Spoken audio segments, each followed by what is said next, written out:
여러분 안녕하세요. 제가 직접 뵐 수는 없겠지만은 여러분들 만나 뵙게 되어서 참 반갑습니다.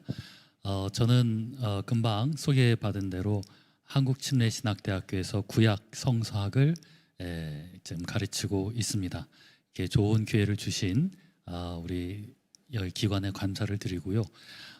오늘 저와 함께 이제 3시간 정도 구약에 대해서 알아보도록 하겠는데, 방금 소개하신 대로 오늘 저와 함께 나눌 이야기들은 구약을 문화라는 측면에서 한번 바라보는 그런 시간을 갖도록 하겠습니다. 그래서 오늘 3가지 주제에 대해서 간략하게 한번 좀 말씀을 드리자면은, 우선 첫 시간에는 이 구약 성경의 문화적 배경을 한번 보도록 하겠습니다. 구약 성경은 우리 유대교와 그리고 기독교의 이제 경전으로 읽혀지고 있죠. 마치 우리들은 하늘에서 금방 내려온 따끈따끈한 빵처럼 읽고 있지만은, 사실은 구약 성경은 지금으로부터 거의 3,000년 전에 쓰여진 그런 글입니다.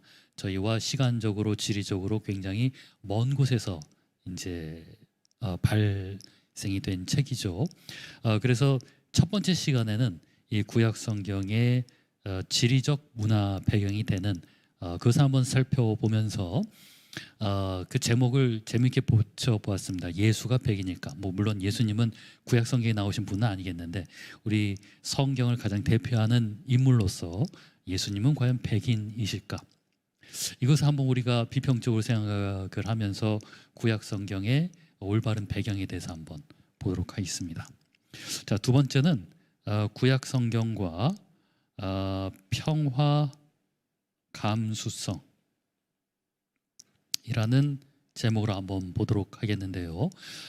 이것 또한 이제 우리 현대인들이 굉장히 지금 우리 자유민주주의 사회에서 중요하게 생각하고 있는 평화, 자유, 인권, 이런 측면에서 한번 구약 성경을 조명을 해보는 겁니다.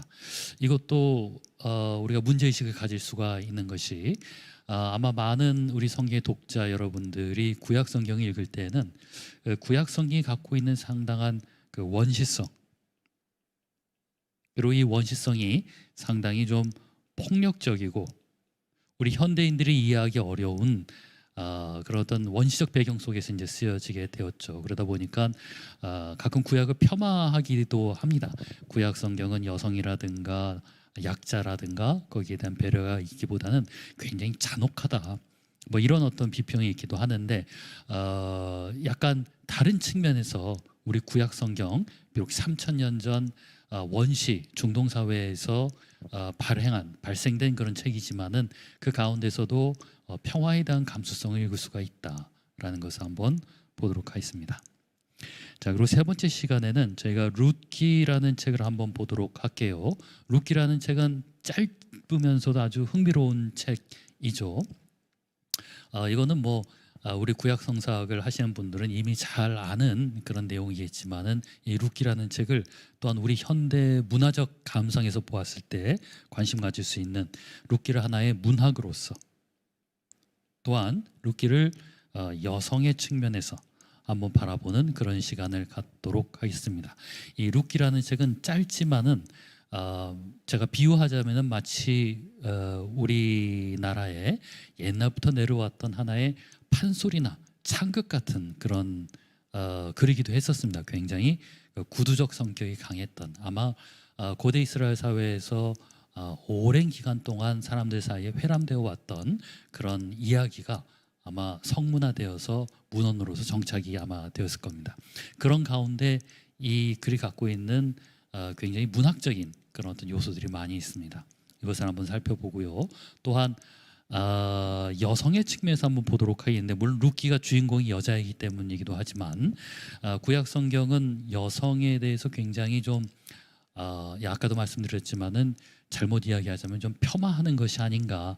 여성의 인권, 자유, 이런 것들은 구약에서는 굉장히 억눌려 있는 것이 아닌가. 그 가운데서 우리 현대인들, 현대 여성들이 룻기에 있는 여성을 어떻게 읽고 생각을 해볼 것인가, 뭐 이런 문제들을 한번 살펴보도록 하겠습니다. 그래서 문화 코드를 읽는다라는 것이 사실은 뭐 그래 거창한 것은 아니고요. 우리 목사님들이나 성서의 독자분들이 누구든지 성경을 읽게 되면은 가질 수밖에 없는 그 문화적 배경에 대한 관심, 또 문화적 거리감 때문에 생기는 문제점, 이런 것들을 한번 같이 나눠보는 시간을 갖도록 하겠습니다. 제가 여러분들 뵐 수가 있으면 질문도 받고 이렇게 할 수가 있을 텐데요. 뭐 그런 것을 할 수 없어서 아쉽지만 그래도 혹시 뭐 궁금하신 점이 있으시면은 우리 여기 아까 윤 목사님 통해서 뭐 연락을 주신다면은 뭐 질문에 또한 답을 하도록 하겠습니다.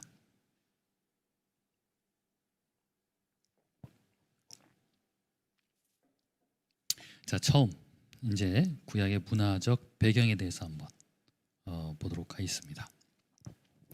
자, 예수님이 백인일까? 뭐 제가 이제 한 오래전에 썼던 책 중에 구약의 뒷골목 풍경이라는 책이 있습니다. 그 책의 이제 첫 챕터이기도 하고요.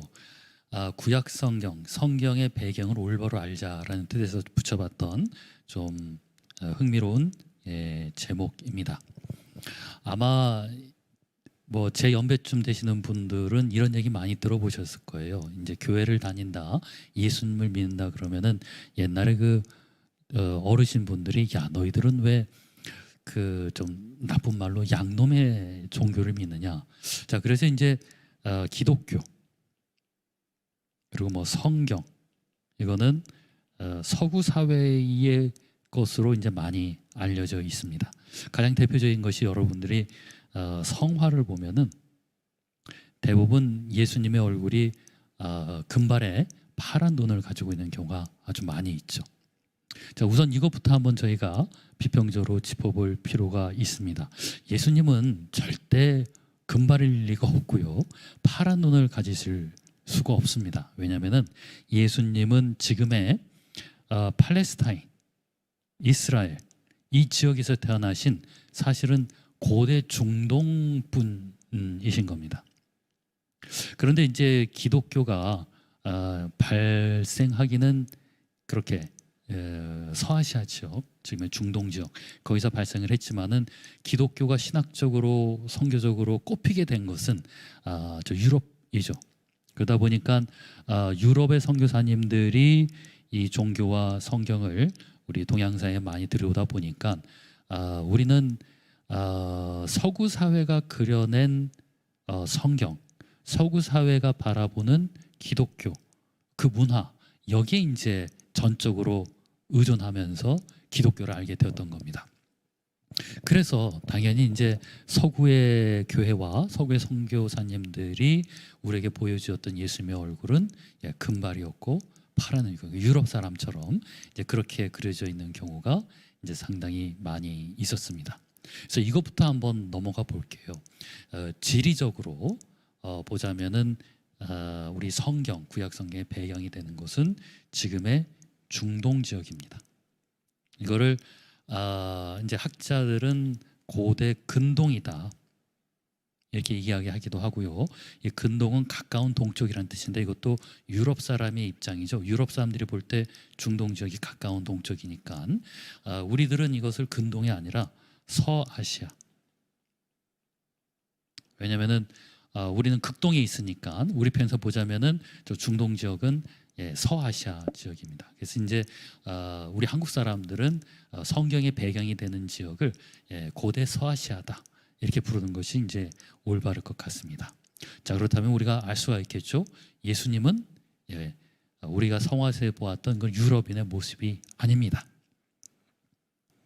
자, 그렇다면 예수님은 과연 어떤 모습일까라는 것을 우리가 흥미롭게 한번 생각을 해볼 수밖에 없는데 아까 말씀드렸듯이 이 기독교와 이 성경의 문화는 이 서구사에서 꼽히다 보니까 여러분이 지금 그림 속에 뭐가 하나 보이시죠?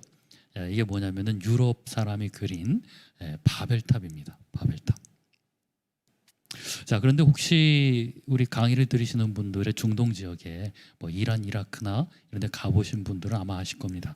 그런 사막 지역에 이런 성을 보신 적이 아마 없으실 거예요. 이거는 딱 유럽 사람들이 상상할 만한, 여기 그림도 보시면은 유럽 사람의 복장이 보이시죠?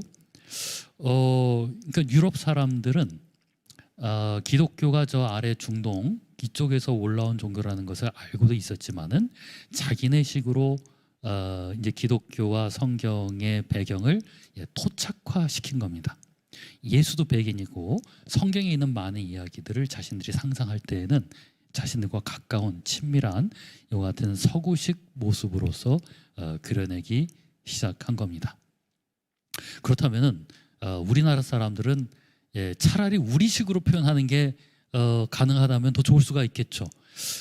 서구에서 이제 얘기해 주는 그런 문화적 배경을 입은 그런 기독교와 성경의 내용을 우리가 그대로 답습하는 것은 처음에 선교사님이 왔을 때는 좀 괜찮았는데 지금은 좀 맞지 않지 않나라는 그런 생각이 듭니다.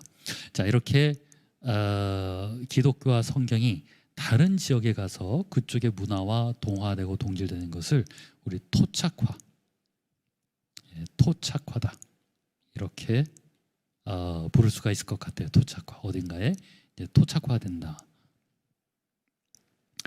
자, 이 그림을 보시면은 이게 이라크에 있는 어떤 한 탑의 모습입니다. 만약에 바벨탑이 진짜 있었다면은 아마 이와 같은 모습이었을 가능성이 있지 않을까. 아까 이런 모습은 이건 서양 사람들이 상상한 것이고 중동 지역 사람들이 갖고 있었던 어떤 탑의 모습은 사실 이와 같습니다. 저희 보면은 탑이 나선형으로 이렇게 하늘로 찔러 올라가듯이 보고 있죠. 우리 바벨탑 사건 이야기도 보면 알겠지만은 사람들이 하늘의 권위에 이제 도전하는 듯한 그런 모습이었죠. 그래서 어떻게 보자면은 우리가 바벨탑을 상상을 할 때 오히려 이런 모습을 상상하는 것이 옳지가 않을까라는 생각이 듭니다. 만약에 기독교가 우리 동양이나 한국 같은데 먼저 유입이 되어서 여기서 발달했다면은 아마도 우리는 바벨탑을 우리 뭐 한국에 있는 뭐 절에 있는 석가탑 비슷하게 아마 상상하지 않았을까라고 우리가 또 생각을 해볼 수가 있겠죠.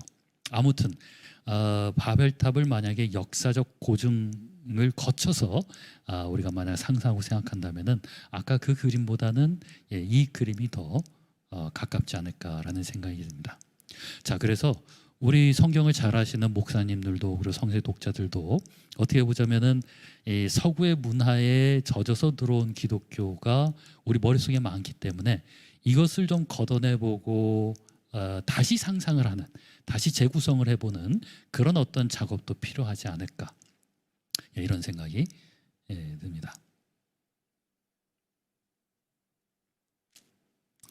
이 그림도 마찬가지예요. 여러분들 이 그림이 창세기에 있는 어떤 이야기를 이제 표현한 것인데 어떤 이야기인지 아실 수 있을까요? 이거는 요셉 이야기입니다. 요셉이 이제 보디발의 아내, 아무도 없는 집에 갔다가 유혹을 당하는 장면인데 그 유혹을 뿌리치고 이제 나가는 이제 그런 모습입니다. 여기 보면은 보디발의 아내가 이렇게 있고 나가는 요셉이 있고 또 요셉의 겉옷을 이제 쥐고 있는 모습이 보이는데 이것이 과연 고대 이집트의 배경일까요? 그게 이제 여기 있는 것일까? 그렇지 않죠. 이집트 사람들이 이렇게 생기지는 않았습니다.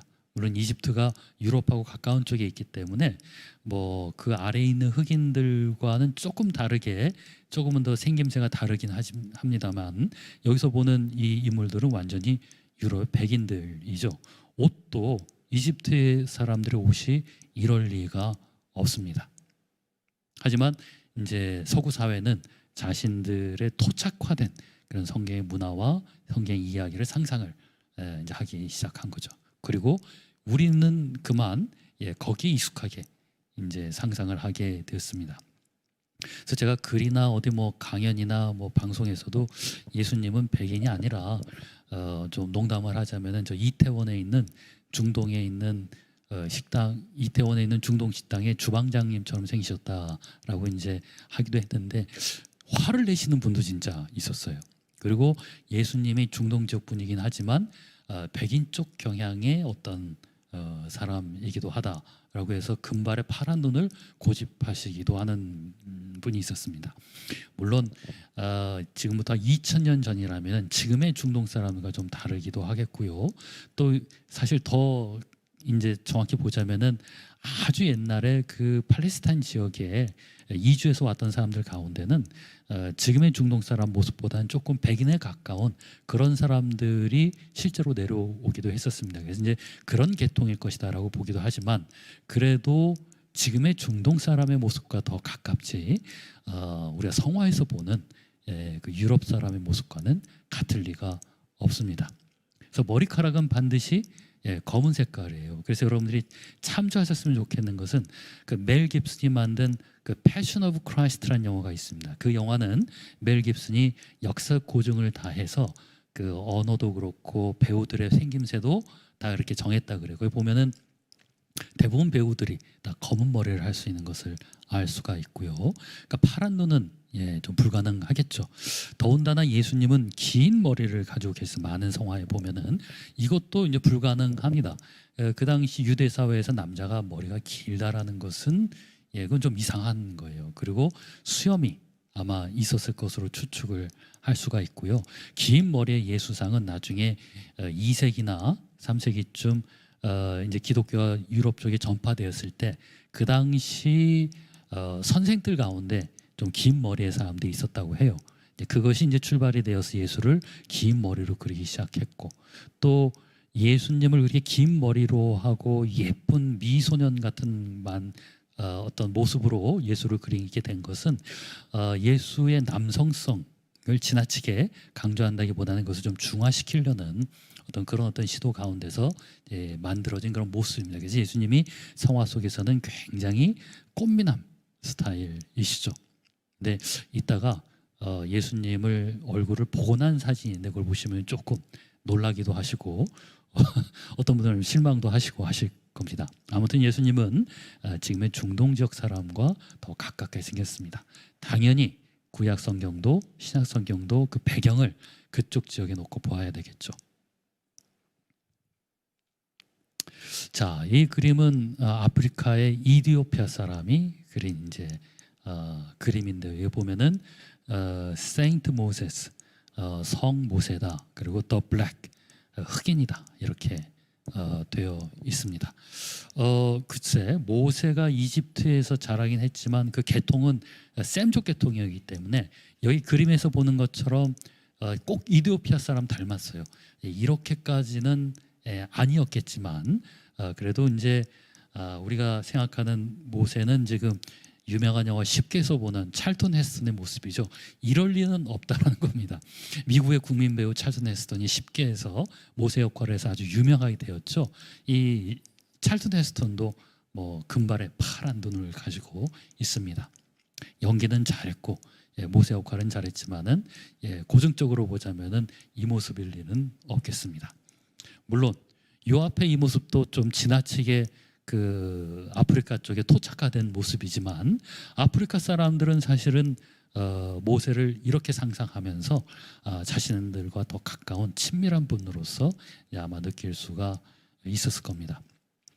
제가 영국에서 유학생을 했었는데 제가 공부했었던 만체스터 대학에 채플이 있었습니다. 거기 가면은 아프리카에서 온 성화들이 이제 걸려 있기도 했는데요.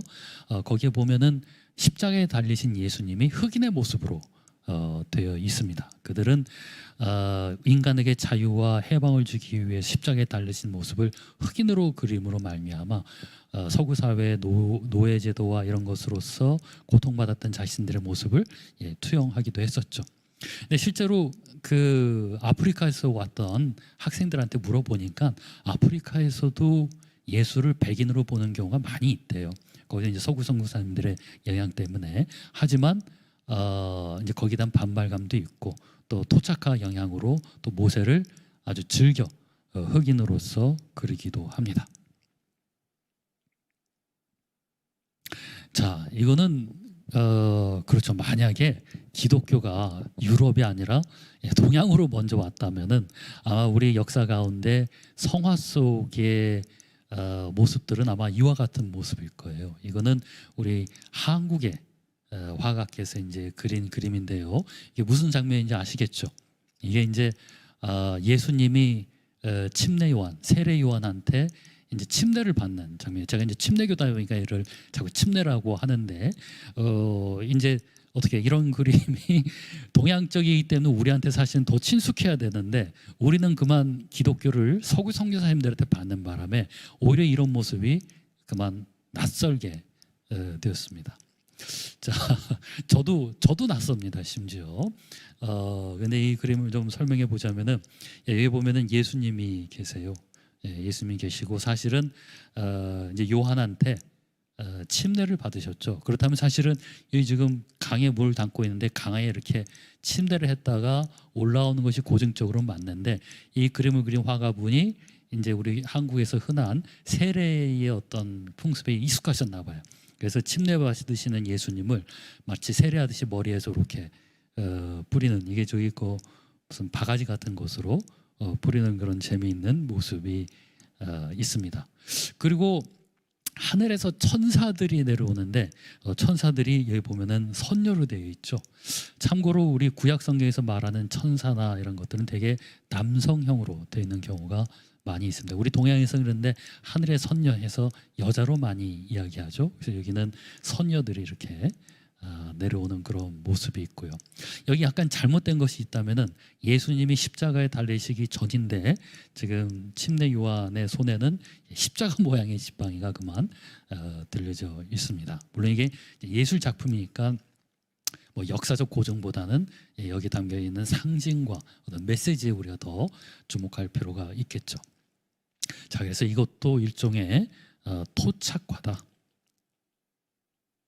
그래서 이거 참 우리가 흥미롭게 생각해 볼 어떤 이슈이기도 합니다. 왜냐하면 이 기독교와 성경은 역사상 어떤 특성을 갖고 있냐면은 어느 지역으로 전파되든지 그 지역에 토착화를 잘 합니다. 이 우리가 믿는 하나님은 토착화의 귀재이십니다. 서양에 가서는 백인의 모습으로, 아프리카에 가서는 흑인의 모습으로, 그리고 우리 동양에 와서는 이렇게 동양인의 모습으로 자유롭게 이제 그려지게 되죠. 그 대표적인 예가 뭐냐면은 성경은 자유롭게 번역을 합니다. 우리가 잘 아는 어떤 타종교는 그들도 경전이 있어요. 근데 그들은 그 경전이 자신의 언어에서 다른 언어로 번역이 되면은 계시가 없다고 믿어요. 그래서 그들의 경전은 반드시 무슨 어떤 언어, 아랍어 이렇게 읽어야만 올바른 계시를 받을 수 있다라는 굉장히 그 보수적인 그런 입장인데 우리 기독교와 우리 기독교의 성경은 굉장히 어떻게 그렇게 보자면 급진적입니다. 토착화. 어느 지역에 가든지 그쪽에 가서 그쪽의 문화와 동화가 되는 그런 어떤 특징이 가지고 있고 그것이 기독교와 성경의 선교와 전파에 아주 굉장히 지대한 영향을 끼치게 되었습니다. 그 대표적인 예가 우리말로 한글이 성경되면서 하나님이라는 용어를 쓴 거예요. 하나님. 이 원래는 하나님은 구약의 엘로힘 혹은 신약의 세우스란 말을 번역을 한 건데 사실은 이게 그대로 번역되려면 신이라고 번역이 돼야 돼요. 그래서 이제 영어 성경 가고도 이것을 다 God 이렇게 이제 표현을 하거든요. 하나님은 사실은 우리나라가 고려시대 때부터 믿어왔던 우리 민족의 민속 종교의 최고 신의 이름이 하나님이었었어요. 그런데 성경에 나온 신을 갖다가 우리 한국에 있는 토속 신의 이름을 갖다 붙인 겁니다. 그래서 사실은 언더우드 선교사님이 굉장히 고심을 했대요. 어떻게 우리 하나님 기독교의 하나님을 갖다가 한국의 토속 신의 이름을 갖다가 붙일 수가 있겠느냐. 자, 그런데 결국은 뭐 천준이 뭐 여러 가지 써봤지만은 이 하나님이라는 이름이 성경에 정착하게 되었고 이거는 성경 번역사에 있어서 굉장히 급진적인 일입니다. 아주 급진적인 토착화를 이루었던. 그래서 성경이 이렇게 하나님이라는 그 당시 우리 모든 민중들의 민속 신앙 안에 있었던 그 신의 이름을 붙임으로 말미암아 훨씬 더 쉽게 다가갈 수 있었다라고 이제 분석을 하기도 합니다. 자, 그래서 여기서 이제 짚고 넘어갈 게 있어요. 뭐냐면은 기독교는 그리고 성경은 그 배경이 고대 서아시아입니다. 이거는 절대 유럽이 아니죠. 오히려 오리엔탈, 동양, 우리 한국하고 더 가까운 배경을 가진 것이 성경의 문화적 배경입니다.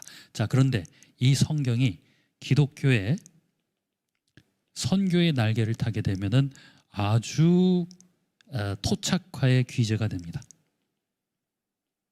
그래서 하나님은 자기 자신의 모습 그대로를 주장하지 않으세요. 한국에 와서는 자유롭게 동양인으로, 아프리카에 가서는 또 자유롭게 흑인으로, 유럽에 가서는 또 자유롭게 백인의 모습으로 변모하셔서 그들에 있는 그 땅에 있는 사람들과 굉장히 친밀해지려고 하셨다라는 것을 우리가 귀중하게 한번 생각을 해볼 필요가 있습니다. 자, 이 그림도 흥미롭죠. 운보 김기창 화백께서 그린 예수님의 탄생 모습입니다. 이스라엘의 마국간 대신에 얘가 소외양간이라고 볼 수가 있겠죠. 우리 삿갓을 쓴 박사님들이 이제 있기도 하고, 이게 이제 요셉인가 보다. 그리고 여기 보면은 마리아가 있고, 또 여기 보면 아기 예수가 있고, 또 여기 보면은 예수님 주변에 있던 사람들이 이제 뭐 선했던 뭐 어부라든가 창기라든가 이런 사람이었었죠. 그래서 여기 보면은 그런 일반 사람들을 여기에 그렸던 아주 우리들이 보기에는 정감 있는 그런 예수님의 탄생의 모습을 볼 수가 있습니다. 고증적으로 보자면 이렇지도 않아요. 그 신약 시대에 그 말이 있었던 그 마국간이라는 것은 집 밖에 있는 것이 아니라 사실은 집 안에 있는 그런 데였었습니다. 그런데 이제 그런 고증적으로 정확한 모습을 표현하는 것이 중요한 것이 아니라, 말씀드렸듯이 우리 기독교와 성경은 우리가 더 좋게 말하면은 맞춤형입니다. 우리 하나님이 맞춤형 하나님이십니다. 어느 지역에 가든지 그 지역의 문화와 그 사람들의 정서에 더 가깝게 호소를 하는, 이것이 우리 기독교 선교의 또 성경 문화의 이제 특징이었다라는 것을 기억할 필요가 있습니다. 이 그림은 토착화의 잘못된 예를 제가 보여드리는 겁니다. 이거는 뭐 너무 느끼한 예수님을 이제 우리가 볼 수가 있겠죠. 근데 심지어 예수님을 이렇게까지 그리는 경우가 있기도 했습니다. 우리 이걸 그린 사람이 신앙심이 있는 건지는 모르겠지만은, 이건 뭐 토착화의 잘못된 예를 제가 한번 농담 삼아 보여드리는 겁니다. 자, 이 모습이 이제 몇 년 전에, 꽤 오래됐죠. 영국의 BBC라는 그 TV 채널에서 이제 역사학자들을 불러 모아서 팔레스타인, 고대 팔레스타인에서 나왔을 법한 예수님의 모습을 상상해서 그린 겁니다. 처음 보시는 분들은 좀 충격적이기도 하고 마음에 안 드시죠. 그 꽃미남 예수만 보시다가 굉장히 친근하고 어떻게 보면 이렇게 돼 있는데, 근데 저는 이걸 자주 봐서 그런지 예수님 하게 되면은 이렇게 좀 겸허하시고 옆집에 있는 아저씨 같고 굉장히 친근해 보이는 이 예수님이 또 가슴속에 잘 다가옵니다. 여러분들도 자꾸 보시면은 더 그런 생각이 들 거예요. 오히려 꽃미남 예수님은 별로 이게 마음속에 잘 다가오지가 않습니다. 이 예수님 사진에 조금 제가 이제 마음에 안 드는 것이 있다면은, 우리 이사야의 예언에 의하면 예수님은 굉장히 병약하시고 약하고 이제 그런 모습인데, 여기 있는 지금 예수님은 너무 건강해 보이세요. 막 십자가를 한 두세 개쯤은 그냥 거뜬히 지고 올라가실 것처럼 생기셨는데, 뭐 그런 모습만 뺀다면은 가난한 목수의 아들로 태어나서 겸허하게, 어떻게 보자면은 천하게 자라오셔서 그 당시 어부들과 세리들과 창기들과 함께 하셨던 그런 소박하고 투박한 예수님의 모습을 좀 가장 잘 그리고 있지 않을까. 머리는 반드시 아마 검은색이어야 될 거고요. 긴 머리는 있을 수가 없습니다. 중동 사람들의 어른들의 특징처럼 이렇게 수염이 덥수룩한 이 모습이 사실은 고증적으로 살펴본 예수님의 모습입니다. 자, 그러니까 여러분들이 앞으로 구약 성경을 읽을 때 그 문화적 배경을 상상하자면은 이제 어떻게 읽어야 되시는지 아시겠죠? 예, 성화나 이런 데서 보셨던 모습이 아니라 차라리 멜 깁슨의 패션 오브 크라이스트를 보시면서 그 모습을 상상하시면서 구약의 인물이라든가 구약의 사회를 아마 조명을 해보시면 좋을 것 같습니다. 예, 이 사람은 중동 팔레스타인 쪽 사람인데 너무 매끈하게 생겼죠. 아마 이거와 더 가까웠을 겁니다. 자, 끝으로 이제 지리적으로 어떤 지역인지 한번 볼게요. 얘가 이제 세계 지도가 있으면은 이쪽 지역이죠. 여기가 고대 서아시아 그런 지역입니다. 보자면은 더 가까이 보자면은 여기에요. 여기 보면은 이스라엘이 굉장히 조그만 나라입니다. 우리나라 남북한 합친 거의 3분의 1 정도 크기밖에 안 되고요. 여기 보면은 이란, 이라크, 사우디아라비아가 있죠. 여기가 이제 티그리스 유프라데스 강이 이렇게 흐르고요. 이쪽에 여기 보면은 우르라는 곳이 있습니다.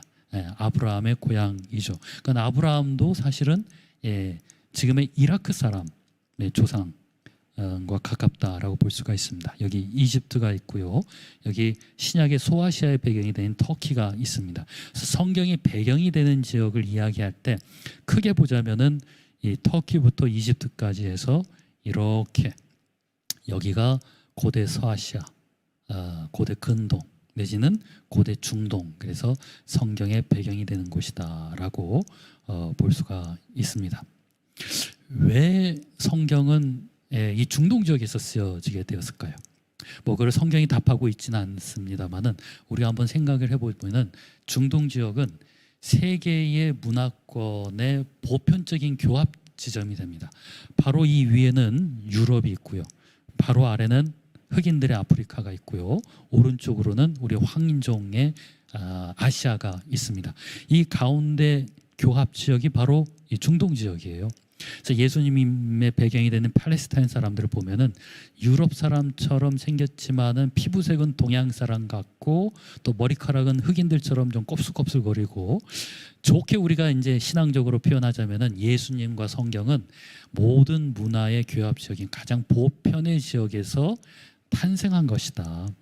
그래서 예수님은, 그리고 성경은 유럽 사람, 아시아 사람, 아프리카 사람 모두 아우르는 어떤 그런 중심 지역에서 발생한 것이다 라고 우리가 좋게 이렇게 해석을 해볼 수가 있겠습니다. 더 가까이 봤던 이스라엘의 모습이에요. 얘가 갈릴리 호수고 얘가 이제 사해이고 가운데에 요단강이 흐릅니다. 말씀드린 대로 굉장히 작은 그런 나라입니다. 이것은 그 지역을 고대 서아시아 그쪽 지역으로 보았을 때 있는 이름이다라고 볼 수가 있습니다. 자, 이것이 이제 지금 예루살렘의 모습이고요. 이것도 심지어 여기는 이제 종교마저도 융합이 돼 버렸어요. 그래서 이제 예루살렘에 가면은 이렇게 노란 돔이 보이는데 이것은 기독교나 카톨릭식이 아니라 이거는 이슬람의 어떤 그 모습이기도 하죠. 그래서 여기를 지금 4개의 종교가 나누어서 관할을 하고 있습니다. 고대 예루살렘을 상상해서 그려보자면 이와 같고요. 지금 여러분들이 예루살렘을 방문하시면은 모형으로 된 이런 모습을 보실 수가 있습니다. 자, 아까 제가 말씀드렸듯이 기독교와 예수님은 토착화의 기제다. 좋게 말하면은 맞춤형이다라고 말씀드렸죠. 하나님은 신이셨지만 인간을 사랑하셔서 인간에게 맞춤형이 되어줬습니다. 인간으로 오셨고요. 또 인간으로 오셨던 예수님이 또 어떤 맞춤형이 되셨냐면 오셔서 에베소서 2장 14절 18절에 보면은 유대인들과 이방인들 사이에 있었던 막힌담을 허셨다. 그래서 이게 마지막에 보면은 그로 말미암아 우리들이 한 성령 안에서 아버지께 나아감을 얻게 하려 한다. 그러니까 다시 말해서 우리 기독교인들의 신앙과 교회에는 막힌담이 있어서는 안 되는 겁니다. 문화적, 인종적, 선교를 위해서는 그 기꺼이 그 문화를 위해서 맞춤형이 될 수 있는 것이 우리 기독교 교회가 가져야 할 선교적 정신이다라고 볼 수가 있습니다. 왜냐하면 하나님이 그리고 기독교와 그리고 성경이 우리를 위해서 맞춤형으로 토착화를 해 주시기 때문입니다. 자, 첫 시간에 우리 구약성경의 배경이 되는 그 지리적 그 환경에 대해서 조금 보았습니다. 어떤 지역에서 발생했고 또 그것이 역사 안에서 어떤 토착화를 이루어진지를 한번 살펴보았고요. 그것을 통해서 우리 교회도 그 선교적 정신에 따라서 맞춤형이 돼야 되지 않을까라는 메시지를 한번 전해보았습니다. 자, 우리 좀 쉬었다가 그리고 또 두 번째 강의를 보도록 하겠습니다. 평화 감수성에 대해서 보도록 하겠습니다. 감사합니다.